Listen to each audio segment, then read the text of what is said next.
बिस्मिल्लाहिर्रहमानिर्रहीम। अस्सलाम वालेकुम। हार्वर्ड एकेडमी की तरफ से आपको खुशामदीद कहते हैं। आज के इस सेशन में हम आपसे बात करेंगे कि जब आप नया कोर्स स्टार्ट करते हैं या किसी नई जॉब पे अप्लाई करते हैं तो कन्फ्यूजन होती है कि बहुत सारे उसके पार्ट्स होते हैं, कई सारे सब्जेक्ट उसके अंदर इन्वॉल्व होते हैं।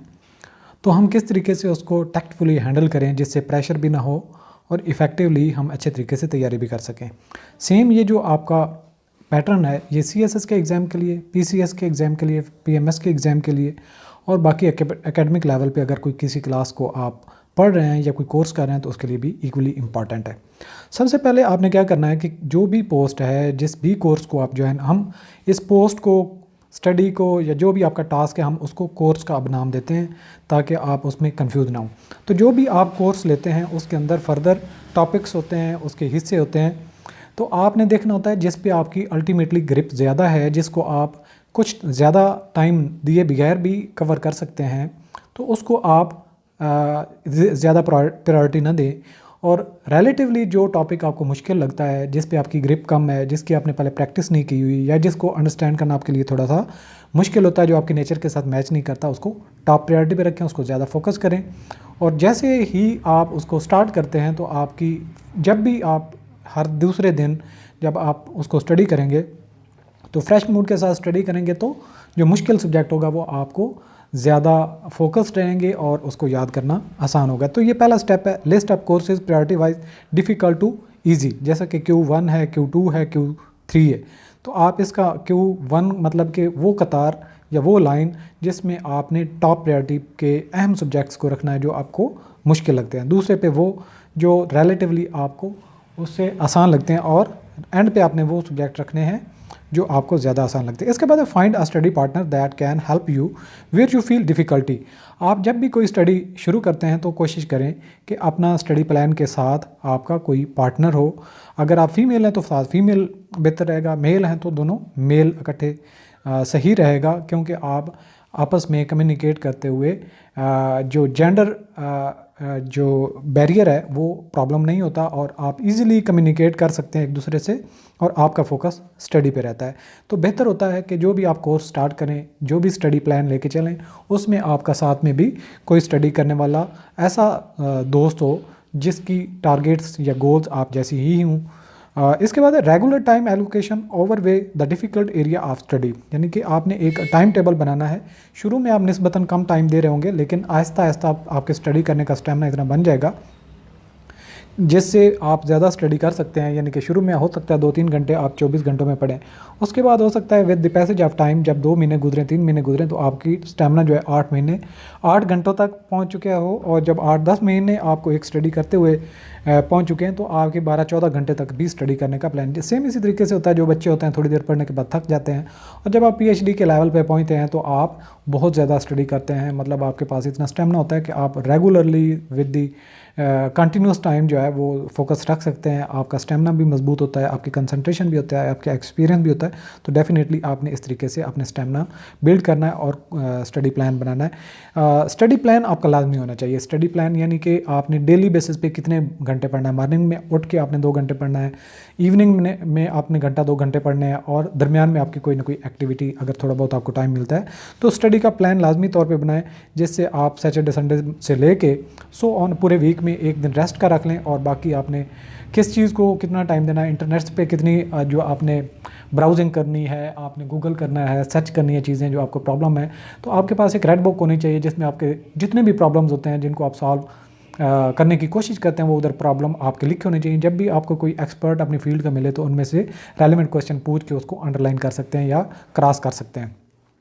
तो इस तरीके से आप अपना टाइम टेबल भी सेट करेंगे तो वो बेहतर रहेगा। इसके बाद make a time table and study schedule. Study का स्केड्यूल होना लाजमी है कि आपने पहले सब्जेक्ट को कौन सा टाइम देना है, दूसरे सब्जेक्ट को, तीसरे सब्जेक्ट को। और अगर 6 सब्जेक्ट हैं तो पहले दिन में आपने 2 सब्जेक्ट को टाइम दिया तो उससे अगले दिन में अगले 2 सब्जेक्ट को टाइम दिया। यानी कि आपका प्लान ऐसा होना चाहिए कि एक ही सब्जेक्ट को आप हर रोज़ फोकस ना करें। एक दिन अगर आपने एक सब्जेक्ट को फोकस कर लिया, उससे अगले दिन दूसरे सब्जेक्ट को फोकस करें, तीसरे को करें फोकस, चौथे को फोकस करें। हर एक एक सब्जेक्ट को साथ में लेके चलें। गेट रेड ऑफ डिस्ट्रैक्टर्स, यानी कि जो चीज़ें आपकी तवज्जो दूर करती हैं स्टडी से, उनको अपने रास्ते से हटाएं आप। यानी कि ये आप एक स्टडी रूम देख सकते हैं, उसमें कई सारी जो बैक पे तस्वीरें वगैरह बनी जिसमें बंदा कंफ्यूज हो सकता है, तो आप उसकी तरफ पीट करके बैठेंगे तो आपका फोकस रहेगा, आप अपने लैपटॉप पे फोकस कर सकते हैं, अपनी बुक्स पे फोकस कर सकते हैं। और कोशिश करें कि आपका जो रूम है उसमें डिस्ट्रैक्टर कम से कम हो, सिर्फ एक अलमारी हो छोटी सी जिसमें चंद किताबें जो आपने पढ़ने वाली हैं, एक टेबल हो, एक कुर्सी हो और एक लैपटॉप आपका हो। इससे ज़्यादा चीज़ें जितनी ज़्यादा होंगी उनकी तरफ आपकी तवज्जो जाती रहेगी, आप उसकी तरफ फोकस करेंगे। तो कोशिश करें आपके पास मोबाइल फ़ोन ना हो, रेडियो ना हो, टेलीविज़न ना हो, ना इस तरह की आवाज़ आ रही हो, और जिस जगह पे आप बैठे हैं कहीं बाज़ार से या राउंड अबाउट कहीं कोई मशीनरी वगैरह चल रही है उसका शोर भी आप तक ना पहुंचता हो। तो डिस्ट्रैक्ट करने वाली चीज़ों को अपने रास्ते से दूर करें। Set a goals and incentive, जो आपने अपनी गोल सेट की है उस गोल पे अचीव करके आपको क्या इंसेंटिव मिलेगा। लेट्स सपोज आप एक डिग्री करना चाहते हैं, बीएससी करना चाहते हैं, तो बीएससी जब आप कर लेंगे उसके बाद लेट्स सपोज आपको जॉब मैक्सिमम 1.5 लाख की सैलरी वाली मिलती है, क्या आप उससे सेटिस्फाई हो जाएंगे? अगर सेटिस्फाई नहीं तो गोल ऐसी सेट करें जिससे आपको जो इंसेंटिव मिलने वाले हैं उससे आप मुतमैन भी हो। तो आप देखें कि आपकी अल्टीमेटली गोल क्या है, आप अपनी लाइफ में क्या अचीव करना चाहते हैं, और उस अचीवमेंट के लिए आपकी गोल भी उतनी बड़ी होनी चाहिए। जब आप ये प्लानिंग वगैरह की सारी स्टेजेस कवर कर लेते हैं तो jump ahead and do what you can and when you can. तो जब आपने सारी प्लानिंग कर ली उसके बाद आप सिर्फ प्लानिंग पे ना रहें बल्कि आप मूव करें और अपने टास्क को शुरू करें, और एक जो टारगेट आपने चीज़ कर ली उसको सोच के रखें। फ़र्ज़ किया आपके पास 4 महीने हैं तो 3 महीनों का टारगेट रखें कि 3 महीनों के अंदर उस टॉपिक को, उस चीज़ को आपने कवर कर लेना है, और बाकी जो 1 महीना होगा उसमें जितने आपके प्रॉब्लम होंगे इनको आप काउंटर करेंगे, और इसके अलावा उनमें जो आपके क्वेश्चन अनआंसर्ड हैं उनके लिए सर्च करेंगे, उनके जवाब तलाश करने की कोशिश करेंगे, और अगर आपके स्टडी प्लान में कोई चीज़ मिसिंग रह गई थी तो वो रिमेनिंग जो टाइम होगा उसमें आपने इंजॉय भी करना है, रिलैक्स भी करना है और ज़्यादा उसकी फिनिशिंग करनी है।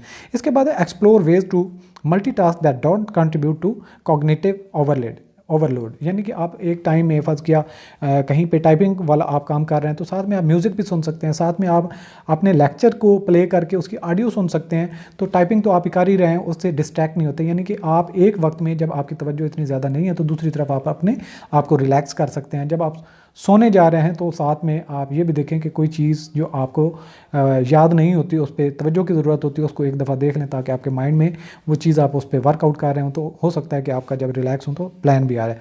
मल्टीटास्किंग करें, यानी कि एक के साथ जो चीज़ दूसरी जुड़ी हुई है तो कोशिश करें कि एक ही वक्त में एक ही चीज़ तवज्जो से पढ़ें जो मुश्किल है। लेकिन जब चीज़ें आसान हैं और आप एक वक्त में कई सारे काम निपटा सकते हैं तो बजाय इसके कि चूल्हे के ऊपर आपने कोई दूध उबलने के लिए रखा हुआ है, साथ में आप कुछ और भी एक एडिशनल काम कर सकते हैं। यानी कि दो काम है एक ही वक्त में आप कर रहे हैं। ये नहीं है कि आप दूध गर्म करने के लिए अब उसके पास खड़े हैं और 20 मिनट आपके ज़ाया हो गए और अब दोबारा जो है उसको ठंडा करने के लिए बैठे हुए हैं, बस आप वो ठंडा होने का इंतज़ार कर रहे हैं। तो इस दरमियान वाले टाइम को ज़ाया किए बगैर आप साथ में कोई ना कोई टास्क कर सकते हैं। Design your portfolio of topic that keeps you interested and movement. एक सब्जेक्ट फर्ज की आप पढ़ रहे हैं, करंट अफेयर था या पाकिस्तान अफेयर था, हिस्ट्री शुरू कर दें तो वो एक ही जैसे सब्जेक्ट है, उसमें आप बोर हो जाएंगे। तो कोशिश करें एक मैथ अगर पढ़ लिया है उसके बाद एवरीडे साइंस पे चले जाएँ, उसके बाद हिस्ट्री पे चले जाएँ, तो या किसी नॉवल को पढ़ना शुरू कर दें। तो आपका क्या है कि एक चीज़ से दूसरी चीज़ में जब आप शिफ्ट होते हैं तो आपकी तवज्जो मरकूज़ रहती है, आप बोरिंग आपका नहीं होती।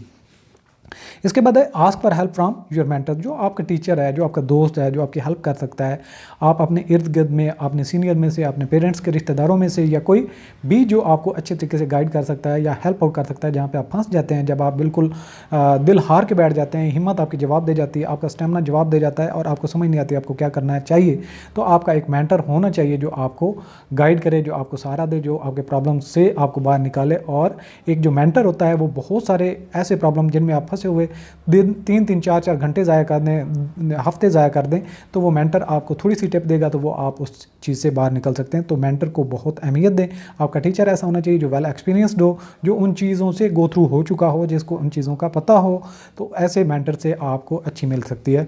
बाकी आप हार्वर्ड अकेडमी के ऑनलाइन प्लेटफॉर्म से ज्वाइन हमें कर सकते हैं, मुख्तलिफ सेशन CSS के, PMS के, या बाकी 1 पेपर MCQs FPSC PPSC की जो तैयारी हम करवाते हैं वो कंसेप्चुअल तैयारी इसीलिए करवाते हैं ताकि जो एस्पिरेंट्स हैं उनको बगैर किसी सर्च किए, टाइम ज़ाया किए बगैर एक ही प्लेटफॉर्म से अपने कोर्स के रेलिवेंट सारे कंटेंट्स टीचिंग की फॉर्म में, लेक्चर्स की फॉर्म में मिल सकें और उस पर वो क्विज़ की फॉर्म में प्रैक्टिस भी कर सकें। दुआ में याद रखिएगा, वीडियो को लाइक करें और दूसरों तक शेयर करके पहुँचाएँ। Thanks for watching. अल्लाह हाफ़िज़।